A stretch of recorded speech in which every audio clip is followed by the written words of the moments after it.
ఉపవాసం చేస్తే గుండెపోటు వస్తదా? ఈ మధ్యన చూసుంటారు మీరు. అసల మీడియాలో గాని, మీరు ఉపవాసం గాని చేశారంటే మీకు గుండె జబ్బులు ఎక్కువొచ్చేస్తాయి, గుండెపోటు వచ్చేస్తుంది. మీకు చాలా ఆర్టికల్స్ వచ్చినాయండి. అసలా ఇదంతా ఒక దరిద్రపుడు స్టడీ ఒకటుందండి. అదేంటి ఆ స్టడీ అండి, ఆ రీసెర్చ్ స్టడీ కనీసం పబ్లిష్ కూడా అవ్వలేదండి. దానికి పీర్ రివ్యూ కూడా అవ్వలేదు. అది అమెరికన్ హార్ట్ అసోసియేషన్‌లో ప్రెజెంట్ చేశారండి. ఆ రీసెర్చ్ స్టడీ కూడా చూసానండి నేను. అసలు సరిగ్గా చేయలేదు. జస్ట్ ఫోన్ సర్వే చేసి డిసైడ్ చేశారండి. అసలు ప్రాపర్‌గా కూడా చేయలేదు. అసల ఈ రీసెర్చ్ అనేది వదిలేయండి.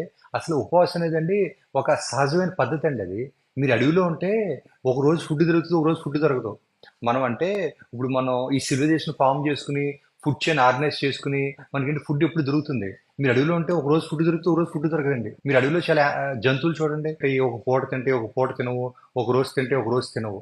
సో ఉపవాసం అనేది ఒక న్యాచురల్ ప్రాసెస్ అండి. సో అదేంటి అనాది ఎప్పటి నుంచో వస్తుంది. అసలు ఉపవాసం చేస్తే గుడ్డు కూడా వస్తుందండి. అసలు నిజంగా ఆ మాటలకు బుద్ధి ఉందా, అసలు వాళ్ళకి జ్ఞానం ఉందా అని నేను అడుగుతున్నానండి. ఇంకా మీకు అర్థంలో చెప్తానండి. మీరు చూడండి,